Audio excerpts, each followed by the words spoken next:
Well, good afternoon to those of you in London, and good morning to those of you in America. We have, in fact, Michael Magoulias dialing in today from Chicago. And welcome, Michael. Good to see you, and good to see the festive spirit of your twins' happy birthday behind you. That certainly brings a smile to my face. Anyway, today's title is intriguing for many of us, and the outturn of registrants is slightly down, and I wonder if they just didn't read the text that was beneath this. This is about using early research as a global leading indicator. Could you base your investment decisions going forward on genuine research papers and preprints? And that's really the topic today, and it's somewhat related to a session we had in September with Jason Voss, who was using effectively his lie detector software to look at text and help us. These are certainly the ways to go. How can you get alpha when everything out there is becoming more and more quantitative? And yet we know that alpha exists in some quantity. So we need to start looking at different techniques. And Michael is here to show us one of the great tools of all time. Now, you'll know me, I'm Michael Mainelli. I'm one of the directors of Zien. And it really is my privilege to be able to introduce so many of these fascinating sessions for FS Club, principally because our sponsors allow us to range widely and freely across technology, economics, and finance. And with the pandemic on a global scale, where we can afford to host Michael here, I think he was due to fly in on first class, weren't you, Michael? I think that's what I had you booked for, but sorry about that. Now, the session today is fairly straightforward. I'm here to get out of the way, so I need to make three quick announcements. The first is that yes, the slides are available. In fact, probably are already up and available and will be posted in the chat room. Secondly, this is being recorded, and the recording will go up in approximately 2 working days. So sometime over the weekend, so you can share with colleagues or friends if you find it particularly interesting or not.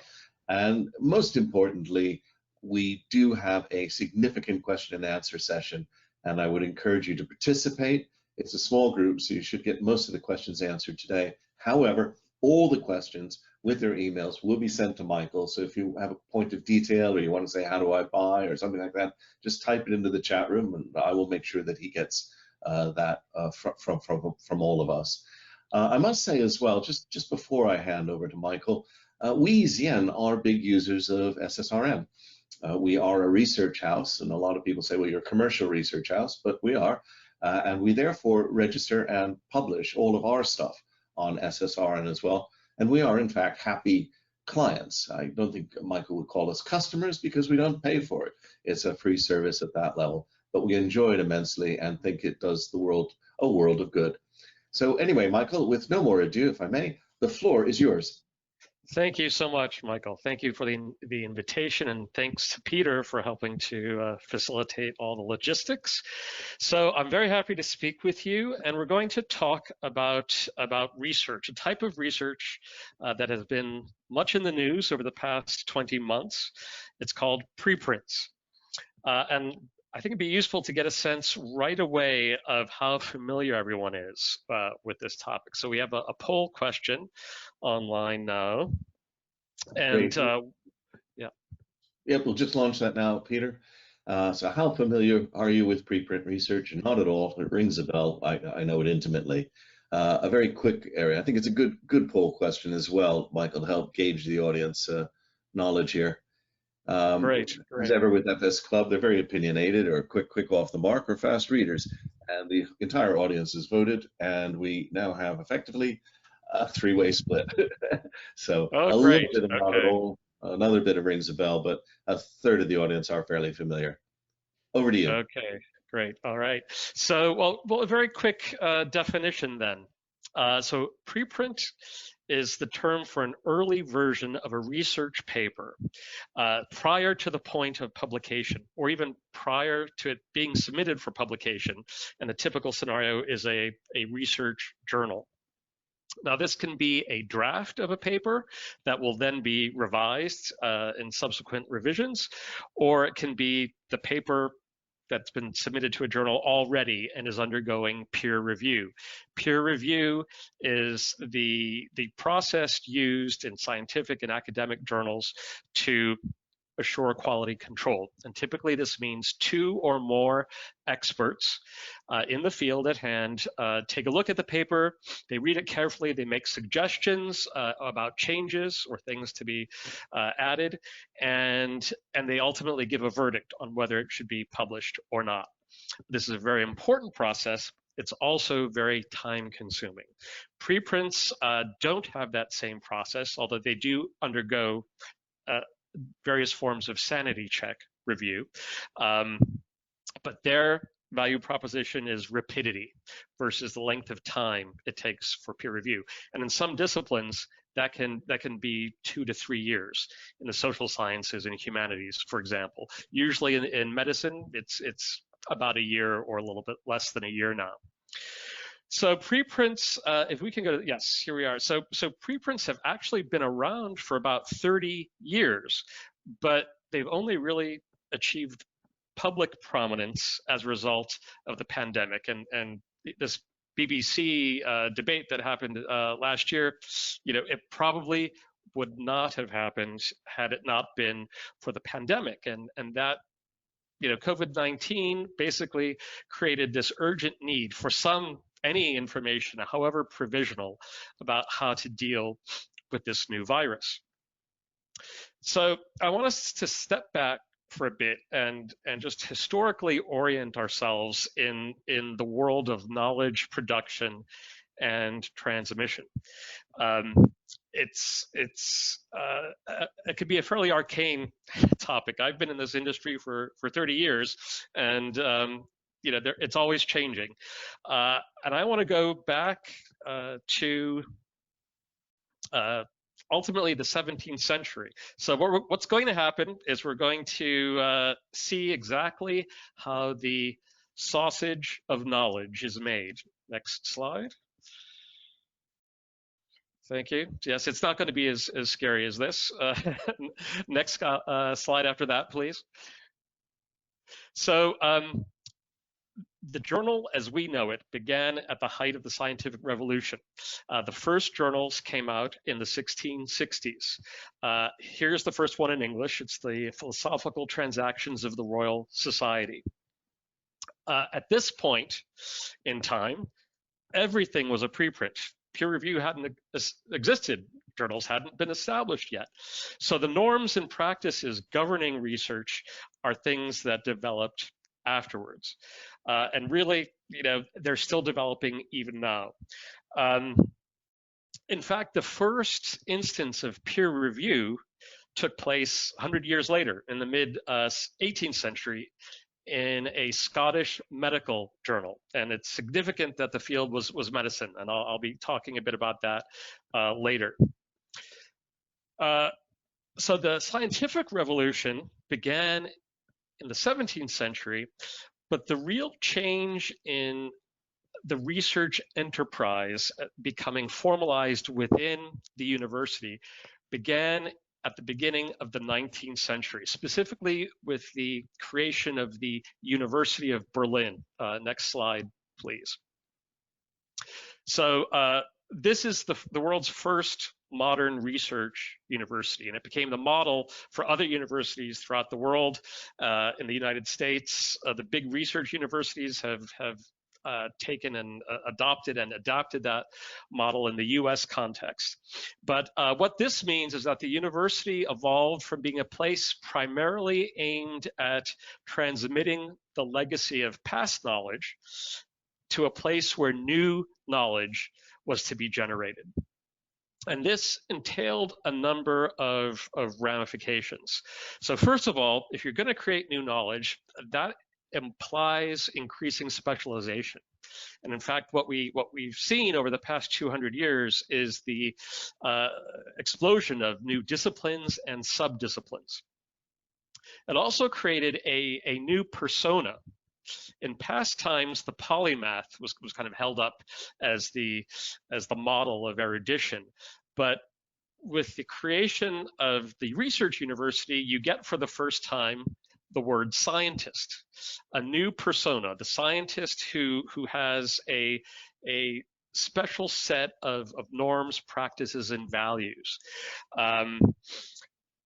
And And amongst these were the need to generate research results in a timely manner that could be widely distributed and digested by peers in the discipline, and beyond the national frontiers of wherever the scientist was operating. And of course that led to increasing use of the peer review method. So I mentioned the timely communication of results, and this dimension of time is really where preprints and SSRN comes in. So speed and acceleration, yes, thank you. Speed and acceleration, of course, have been the hallmarks of our world for over 100 years now. They've changed every form of communication, transportation, and production, and scholarly communication is no exception. Preprints began in the 1990s in the disciplines of physics, mathematics, finance, economics, and law. Sorry, and then they've expanded to other disciplines. At the moment, especially in the past 10 years, huge expansion. There are now over 60 different preprint platforms. And that is sort of likely to increase. So this ability to disseminate research very quickly means that research has now become, in essence, a form of news. It's literally research intelligence. And this was really brought home to me a couple of years ago when I was talking to our largest paying customer, which is a hedge fund. And they said, we want to get a feed of every single paper on the site. There's about 1 million papers on the site. And these are across all disciplines. They wanted every single one. And I was asking, well, why? They said, well, peer-reviewed journals are great. They have great information. But we view them as lagging indicators because by the time they come out, they're basically old news, especially for market or investment purposes. Preprints, by contrast, are considered leading indicators, at least by this hedge fund, because the results have not been seen before. They're unlikely to be widely seen rapidly, and so there's time for this hedge fund to run all sorts of analyses to figure out the predictive value of a particular piece of research for their own investment purposes. And this is particularly important in areas that are very fast moving and that could never be accommodated by a year-long or more review cycle, things like cryptocurrencies, artificial intelligence, and of course, anything related with COVID. So that presented a very interesting scenario that hadn't really dawned on us before. What we were more familiar with was just the different kinds of value that various stakeholders place in preprints. So for academic researchers and their home institutions, this type of early research extends brand awareness and establishes thought leadership in specific areas. Feedback can be generated to improve the final result of the research. And in the highly metricized environment of today's academia, it provides, they can generate very important results in terms of determining impact, both among other researchers, but in society at large. Journalists have increasingly been using preprints as story ideas, and corporations who use preprints to publicize their own research find that SSRN is a good way to get them in front of academic thought leaders, as well as policymakers, NGOs, and other businesses. Next slide, please. So just this emphasizes the dual nature to SSRN. It is both a repository of research, but it's also a community for readers to see what's coming out and to engage in dialogue with the people who are generating the research. Next slide, please.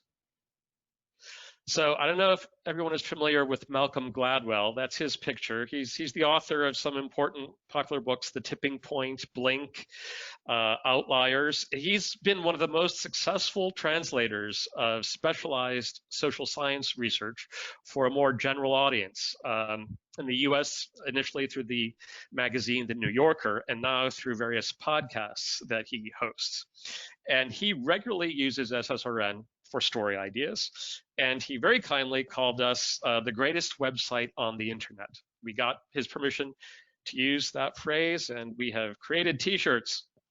So next slide, please. So what we've done at SSRN that's a little bit different is that we have looked at our remit as encompassing the entire spectrum of academic inquiry. So we literally provide a platform for early research across all disciplines: humanities, social sciences, physical sciences, life sciences. So we have over 68 disciplines that we're covering. We call them networks. We place them into areas called networks, and we've just launched a couple in the past few weeks. Actually, I made this slide before the most recent one, which was dentistry, which just came out a few days ago. Next slide, please. So I want to talk about this notion of metrics being important now in the digital age as a way of gauging the importance of research. So we're now able to track things that were never possible in a print environment. And this way of tracking can help deal with two of the most important challenges that we're all facing, regardless of our roles in our careers. But just within society, we're kind of suffering from two huge problems: information overload and the plague of misinformation that now has a much broader reach than ever before, largely as the result of certain social media practices. So we have found at SSRN that there are very useful ways to and appropriate ways to use social media. Increasingly, Twitter in the United States and much of Europe is becoming the main venue for academics and researchers to rapidly communicate with each other. In China, of course, the dominant platform is the very interesting WeChat platform. So we have noticed that our Twitter followers have increased dramatically, very much correlated with the pandemic. But also we've started actively using Twitter in different ways. Next slide, please. So we're finding that we can take our clients' papers, and when we tweet them, if they're in the right subject matter, if they kind of have, if they hit the zeitgeist in its sweet spot, we can generate a lot of traffic, and we can also ensure that these papers are picked up by prominent blogs, or most significantly in newspapers. So this paper came to me. I had a discussion with an early career law professor. He was doing a paper on the extent to which discrimination might be said to occur in the IRS, the Internal Revenue Service, so the taxation people in the US, when it comes not to assessing taxes, but when it comes to enforcing actions. So, we tweeted that paper out literally the day it came out, and a few days later, it was then picked up in a major tax professor's blog and in the Atlantic Monthly publication. Next slide, please. And you probably can't see it, but this is a snapshot of what the social media tracking data looks like. It will give you instances of the various types of things that it is tracking. So next slide, please.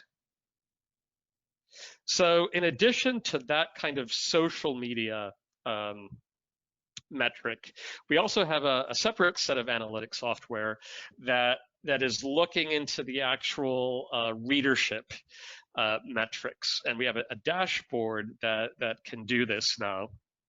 And it tracks the traditional metric of scholarly citations. So this is citations of papers, including preprints, in other peer-reviewed journals. That's a very standard metric. What's newer is the metrics covering downloading and page views.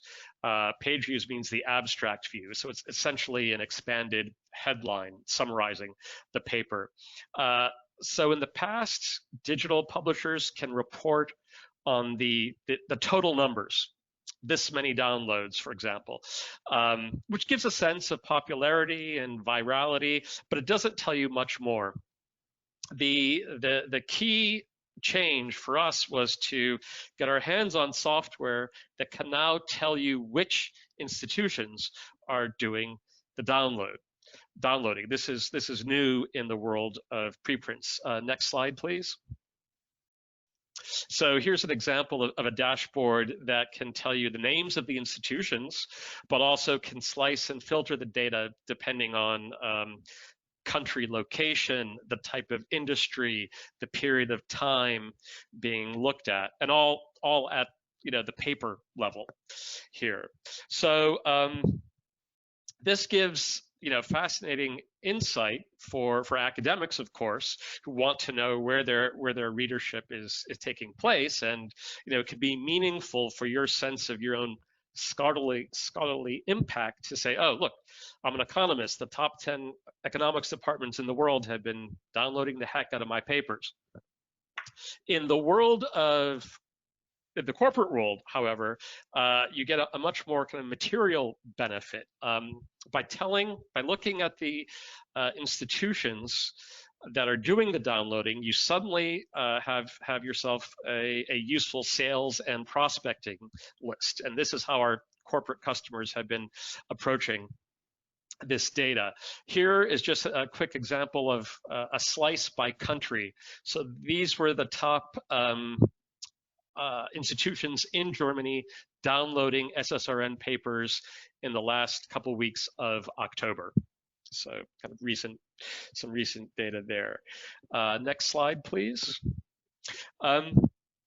Another benefit that kind of shows how as this type of early research is becoming more common, it's not seen so much in antithetical terms with peer review publishing, but in complementary terms. And this is really, I think, the significance.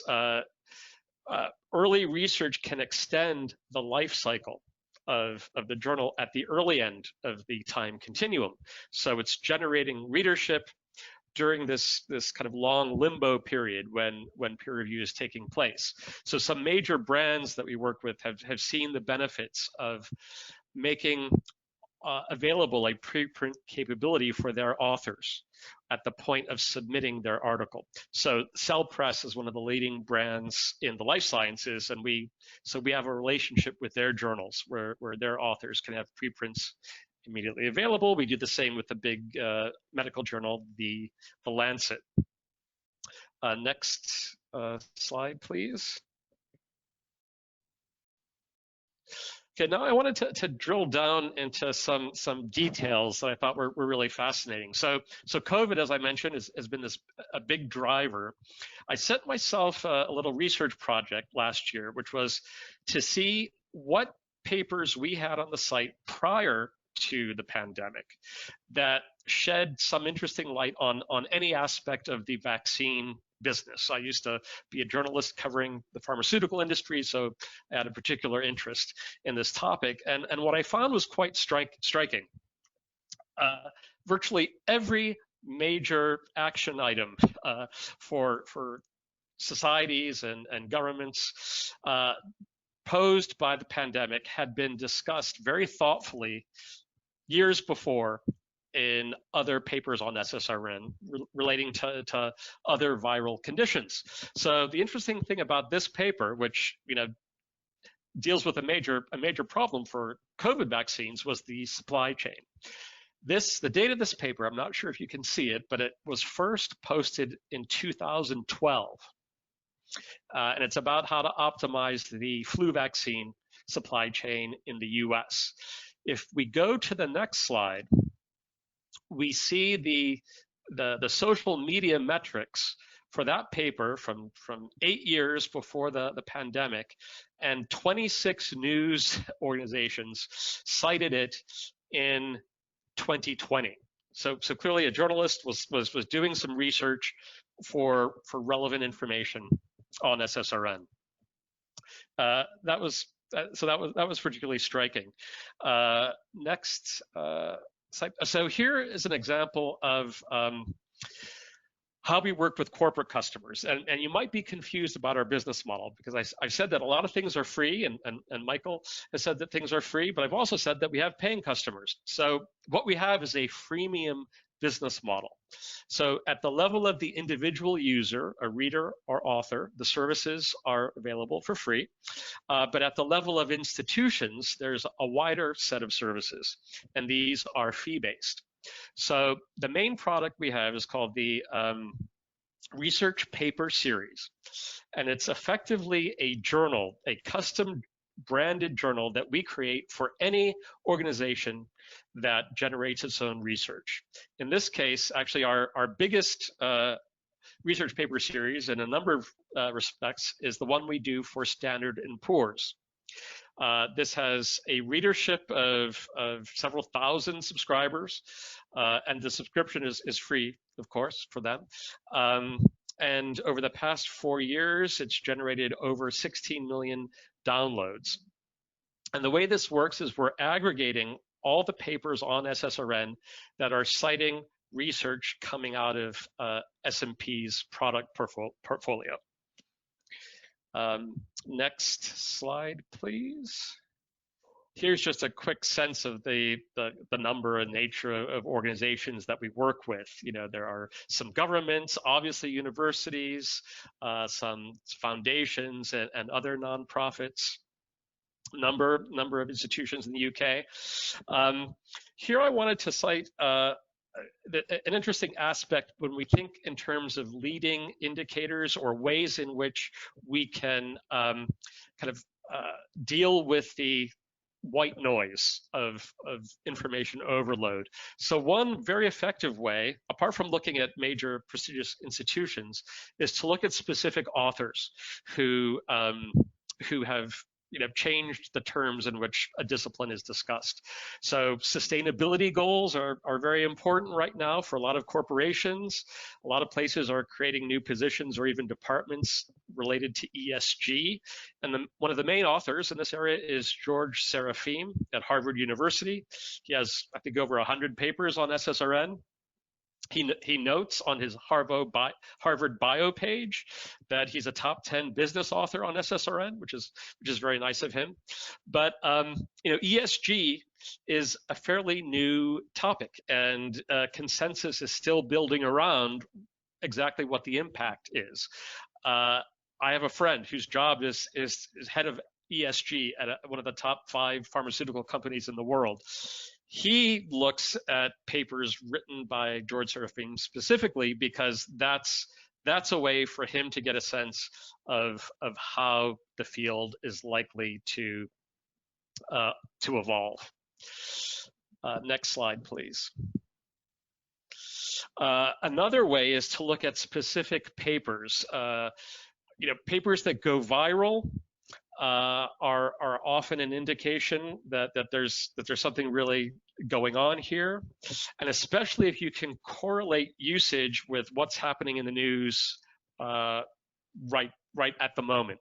So you might be familiar with the short squeeze opera of GameStop.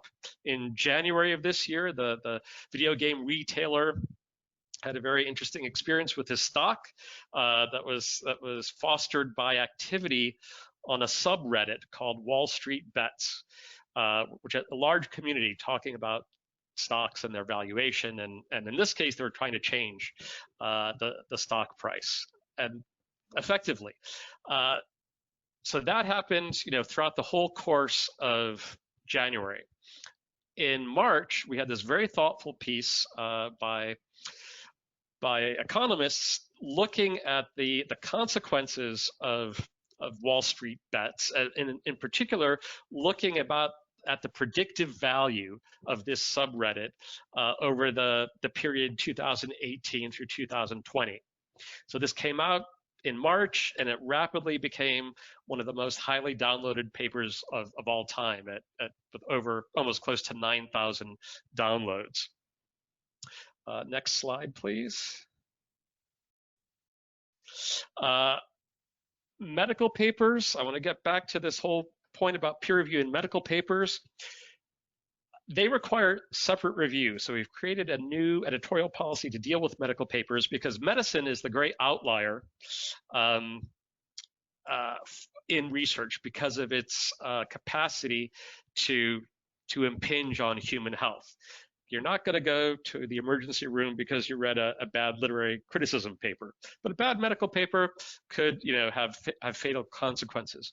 So to address the time-benefit ratio with preprints, we have instituted a separate series of processes and an editor who literally looks at every single medical paper.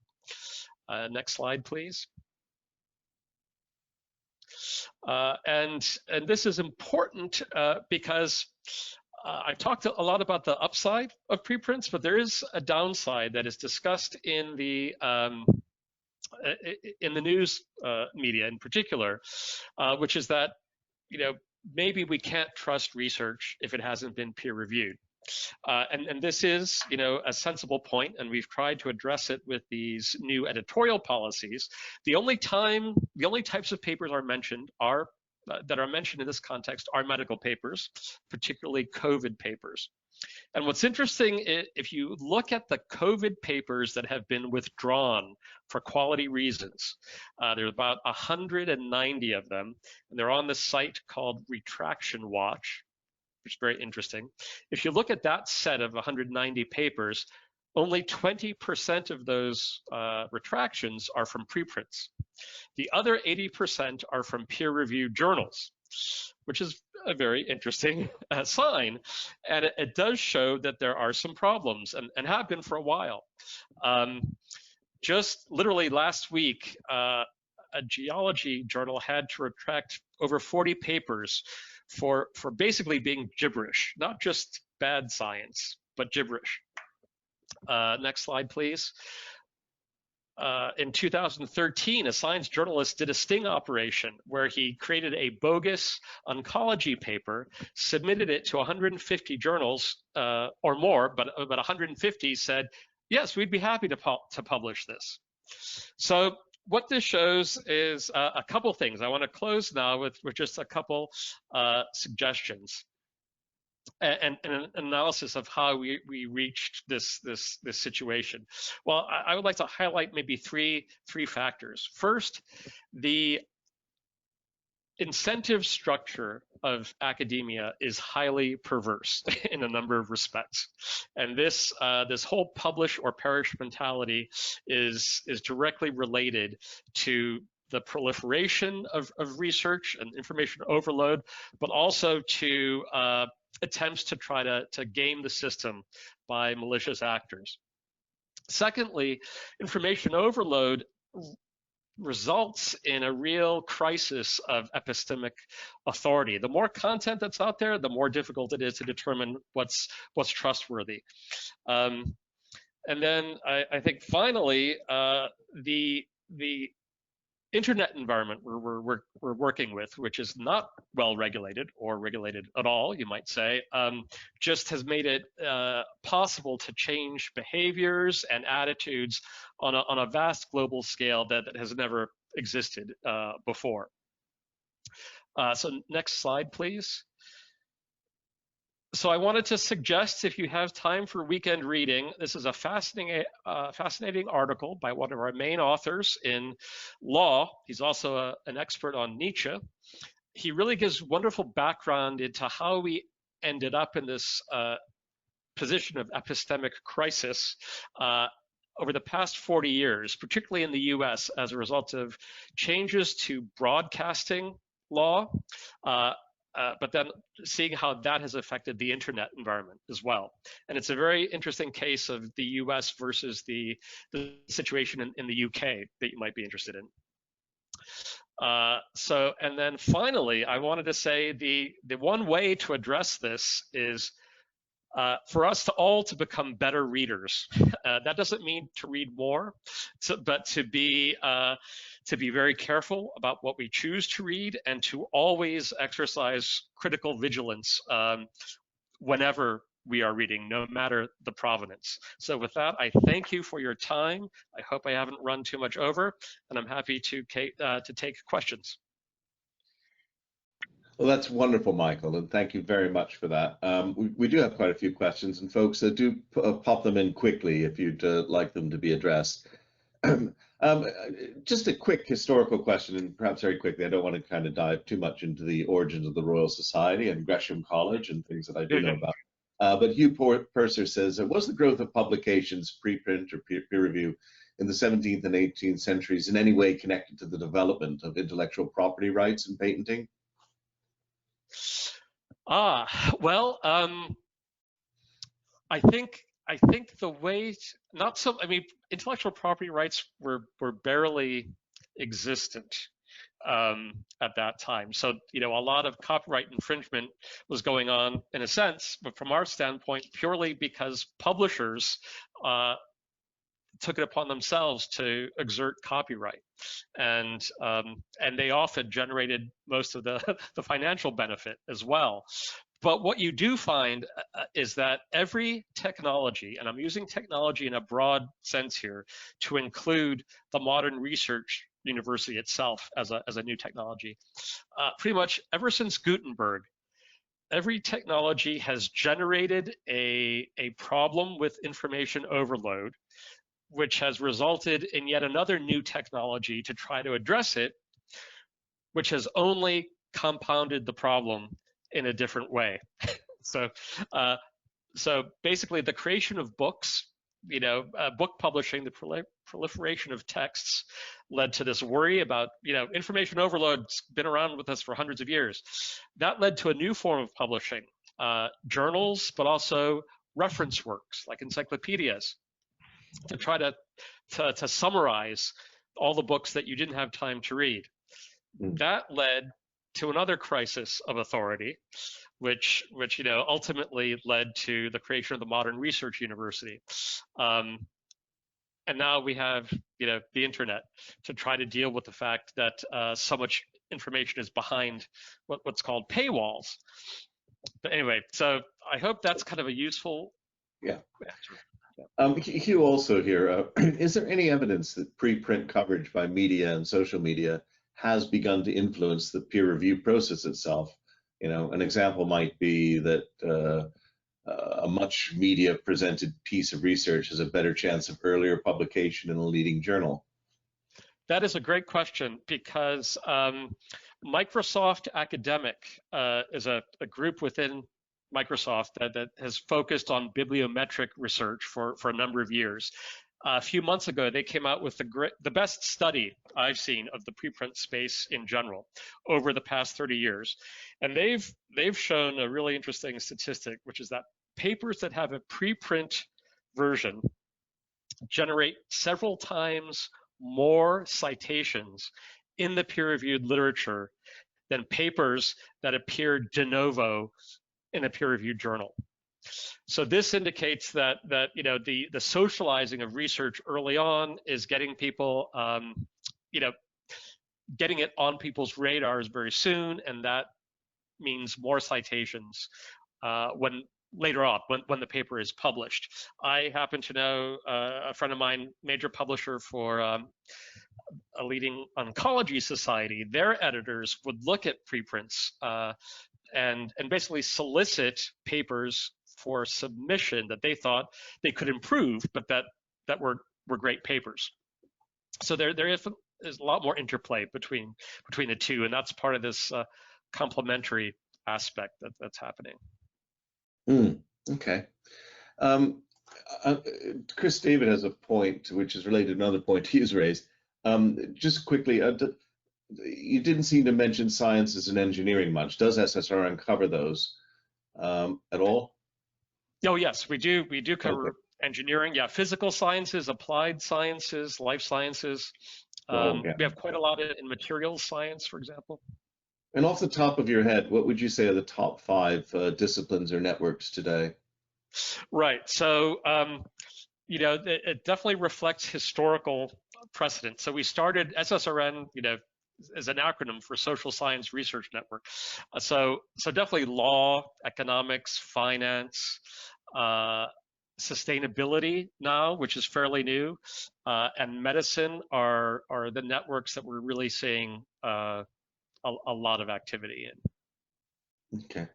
And looking ahead, you mentioned sustainability already, but what would Yes. be two or three other ones that you're like, I can see this is going to be big? Right. Well, we look at kind of also taking sub-disciplines as they become more prominent within the larger disciplines. So things like cryptocurrency, quantitative finance, we're getting a ton of research in that area. We, in fact, have launched a research hub, which is like a mini network on cryptocurrency just recently. We're talking to a potential sponsor now about doing something much more targeted on global investment research, where we're looking much more closely at specific companies and stocks. Another area that it might be minor, but who knows how it increases is the big area of cannabis research and psychedelic. This is becoming not just a business now, but much more scientifically investigated. So these are some areas that I think could become more prominent. Well, that's going to go quite slowly though, because it'll be more along the lines of, yeah, last night I had an idea. I can't quite remember what it was. Yes, indeed. Anyway, Eric Brugian's dialing in from Toronto. He's got a good question here.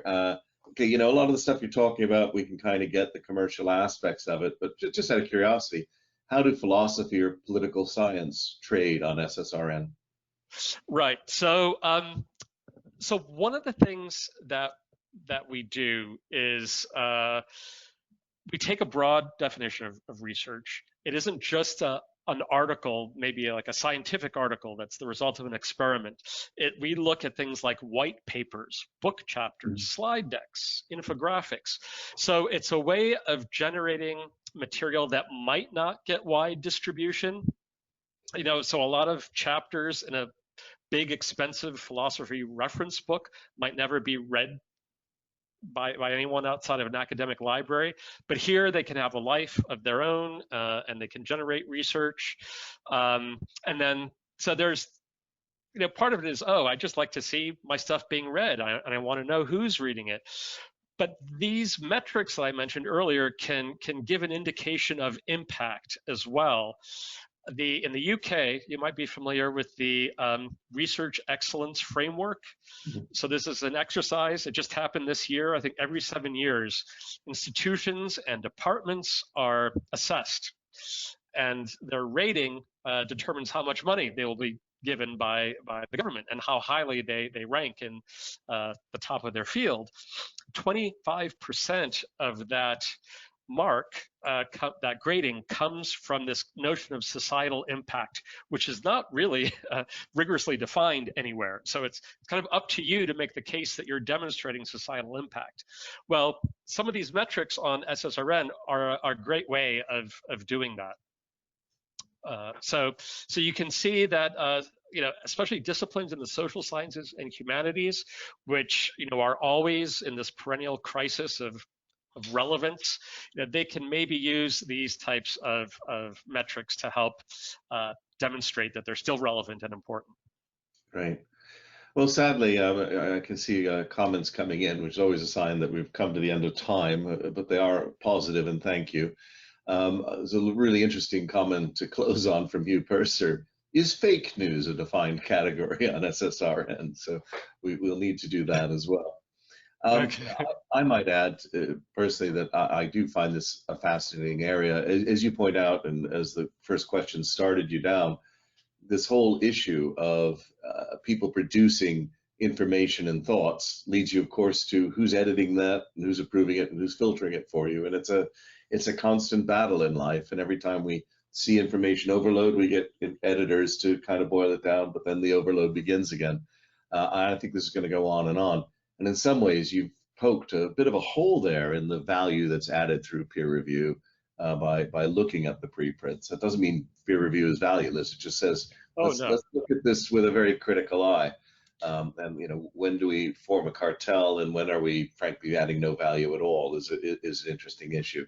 So all of you out there, and I can see a few very senior editors out there in the audience, I won't name them, but from big publications, I know who you are and you know who you are. You will recognize this problem innately. I might also add, again, on a personal experiential note, me and the team, Peter, who's out there in the background, have been using SSRN for some time. And those of you in business who do produce research, I can again see a few of you online, please, by all means, go and start listing some of your stuff. As Michael emphasized at the end there, it's not always just a huge fully blown research report. It can be an interesting thought piece with some evidence. It could be an infographic, what have you. Michael, very sadly, we're going to turn, if I may, to 3 quick rounds of thanks. Firstly, to our sponsors. I hope you find this. It seems a little out there, but of course, the core of everything we do in technology, economics, and finance starts to turn up in those preprints. Secondly, the audience, you've been great today as ever. It's nice to have such an engaged audience. I will point out that there are some events coming forward, and as ever, just go and look at the website. But we have an interesting session next week on the Turks and Caicos, a fascinating one on how bad cyber warfare is getting and other things. But just go to the website and have a good old look at what's there. And Michael, I'm afraid the technology transatlantic allows you to present, but it doesn't allow us to applaud. So I have here my Korean karmic clapper, which is going to function as an analog clapping device. But we'd like to thank you so much for this. Thank you. What you're doing is really noteworthy, and we appreciate you taking the time to explain it to us. And we hope to see you again soon. Thank you. Thank you so much. Thank you.